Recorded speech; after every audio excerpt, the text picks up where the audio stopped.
As of recent, the Marvel Rivals community is in an uproar over balance in the current metas of the game, but there's a lot of different ways balance can be achieved. Competitive and casual balance are two completely different things, and even then, putting 10 people in a room together doesn't guarantee that they're gonna fully agree on what balance really is. In this video, I'm going to talk about the state of balance in Marvel Rivals alongside what it really means for both casual and competitive players. Balance, what that means for each side. Starting with,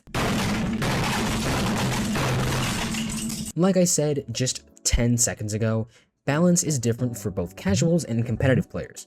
But starting with casuals, the general sentiment for casual balance is that the game needs to just be fun to the average player.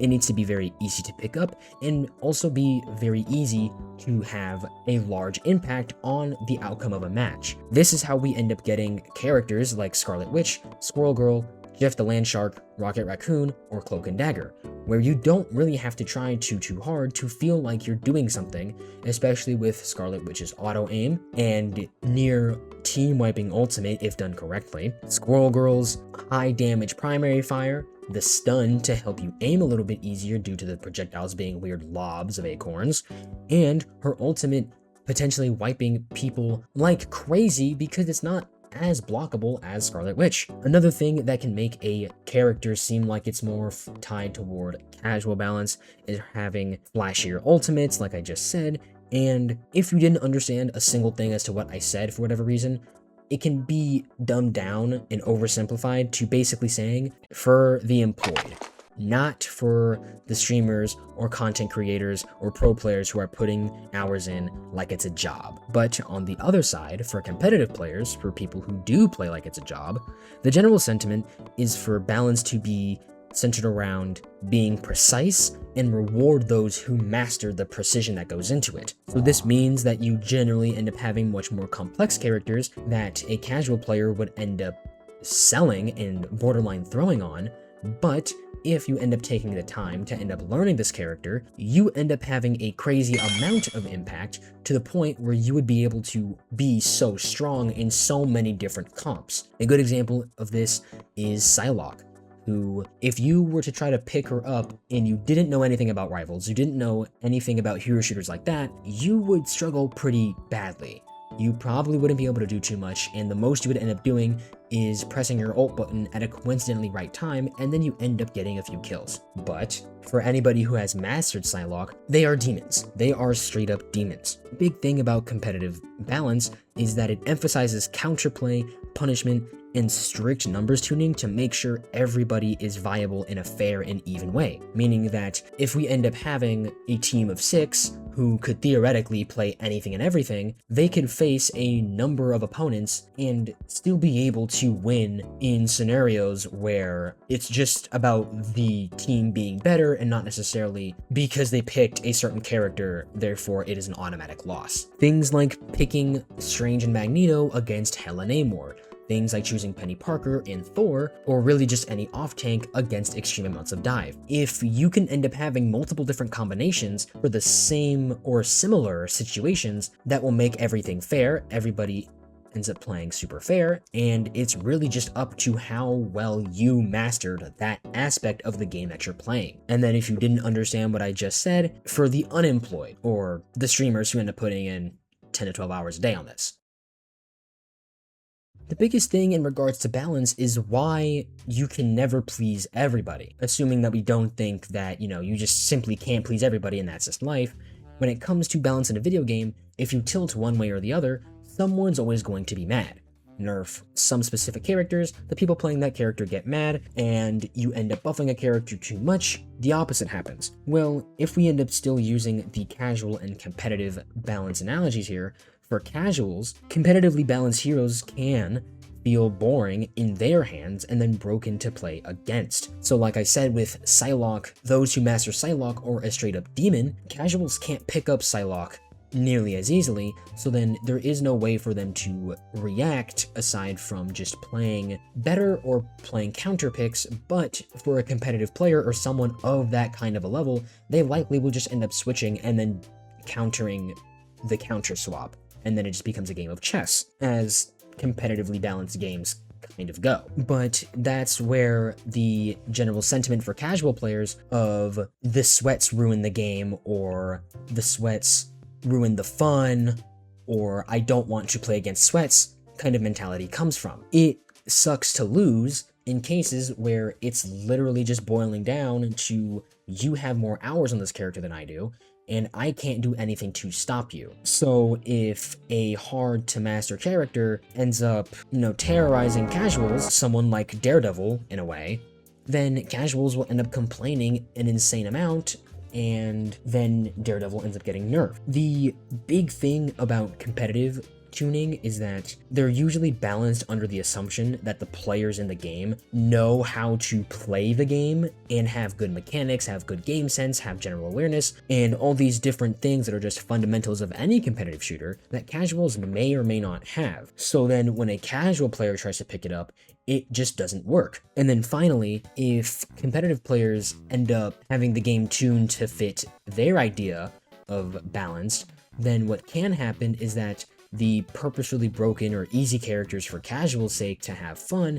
may end up getting completely taken out back by Guang Guang and then shot in the face, and then casuals may not be able to have fun on their character anymore. People like Penny Parker is a pretty good example where she is completely broken in lower elo, but very rarely seen in high elo. But on the flip side, if we were to cater toward casual balance over competitive balance, competitive players would end up suffering a weird effect where it's a sense of permaban or die, because low skills floor characters would be able to go absolutely crazy in high elo or easily counter certain things for little to no effort. Examples are like Scarlet Witch going up against Dive, or Jeff the Land Shark sitting in the back and spraying forever in response to needing more sustained healing. So then what a casual ends up finding super fun and easy ends up getting overshadowed because a pro player takes this fun and easy thing, cranks it up to 11, and then it's no longer fun for competitive players playing up against that. Second off,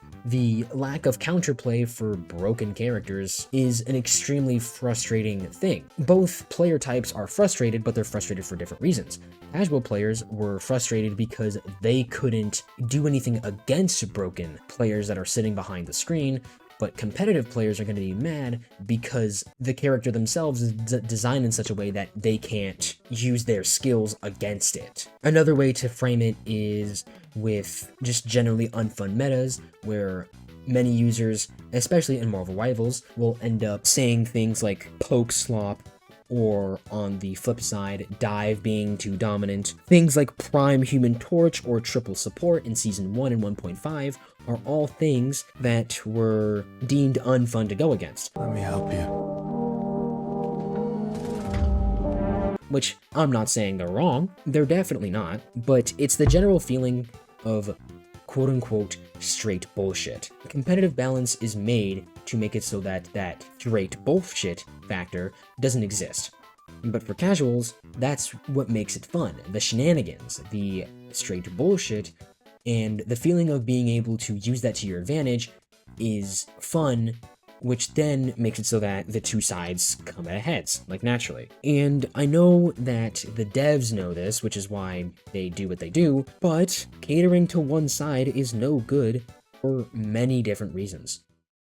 For competitive balance, casual players won't be able to get comfortable because their broken hero will just get nerfed and be deemed unfun after they just learned it. Like I said before, the idea that sweats will make the game unfun because they exploited it at their elos, then casual players have to suffer. And then casuals using this may end up yelling on social media about the state of balance in the game relative to their experience, but a lot of these takes may not be healthy for the overall health of the game, which can result in balance changes that will make the game worse. For example, imagine if we cater to lower elo players who say that Penny Parker is extremely broken. So then, Guang Guang decides to take Penny out back, give her 2 less webs, and the mines have an extremely high cooldown and do significantly less damage. Now, there's no point to ever playing Penny ever. and it's just not fair. Then at a competitive level, this will make it so that dive would be even stronger than it already is, and then you end up getting competitive uproar about dive. Or even casuals who end up suffering from dive because now they complain about penny so much that there is no one to counter dive, and then it's a whole. If you end up catering too much to competitive players though, then you're catering to the side of the player base where you're sacrificing the many for the loyalty of the few. Because no matter which way you look at it, then there's only a few people in One Above All, Eternity, and Celestial. Is there technically a lot of people in those ranks when you clump them together? Yes, but compare that to the average player. If characters are broken and fun to a casual, then comp players will end up taking a mile with these characters, creating permaban metas where if you don't ban this, you lose. Think Prime Gambit, Devil Dinosaur, Human Torch, Emma Frost, Groot, when he was meta about a year ago. Things like that will create community frustration. So I guess the question really is, the answer, simply put, is that you can't. The devs are going to end up technically going more of one way over the other, and most of the time, the devs lean toward casual balance more. It has been a thing since Marvel Rivals' inception, to where they just want the game to be fun for everyone, and since a lot of players naturally gravitate toward DPS due to the high octane, high dopamine nature of it, this means that a lot of characters can end up getting left behind.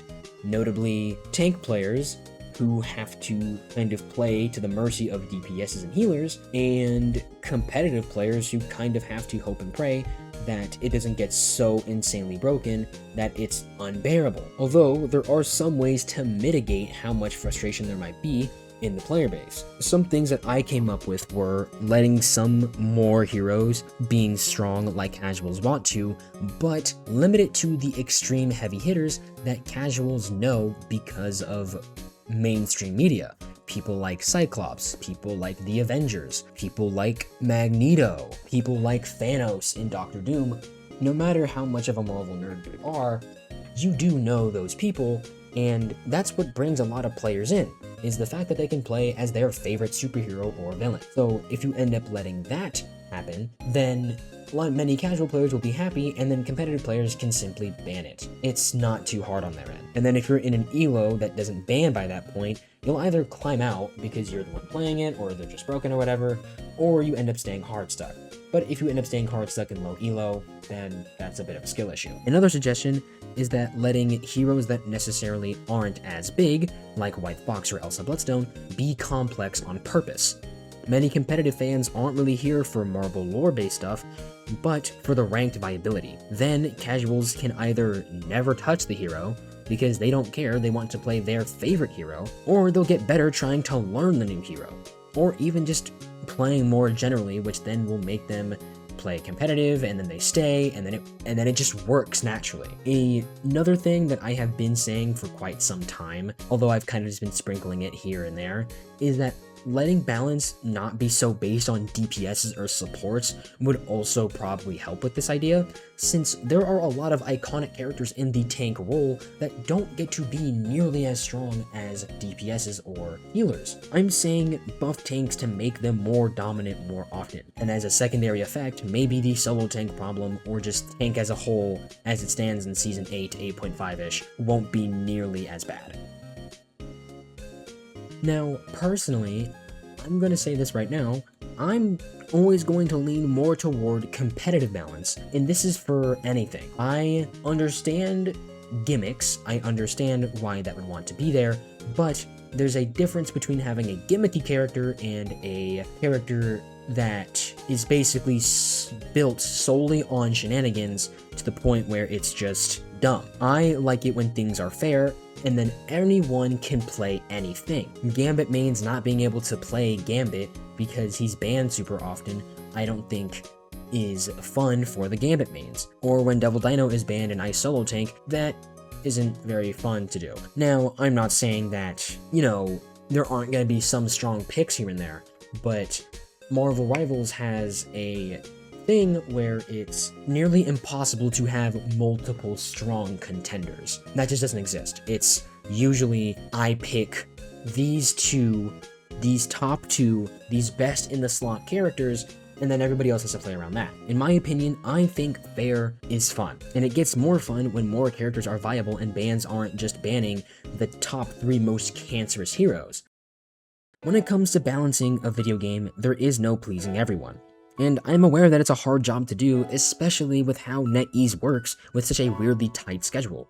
What I'm saying could be completely unviable to their design philosophy, and hell, they, or really anybody, should not take my words as some kind of gospel and me trying to act like I'm all high and mighty, because it's not. Plus, it doesn't really matter what I say, because balance, for the most part, is kind of just pulled toward whoever is the loudest. We all are at the mercy of Guang Guang and Zhiyong, and we just have to pray that they don't do some bullshit, and that's it. Do you think I'm wrong on something and should never make an opinion again? Do you think I'm right and deserve a Nobel Prize? Whether you're a casual or competitive player, let me know down in the comments. I would love to hear about it. With that, please like, sub, and share the video as it helps a lot, and I'm trying to hit 1,000 subs by the end of the year. Thank you so much for watching and all of your support, and I'm out.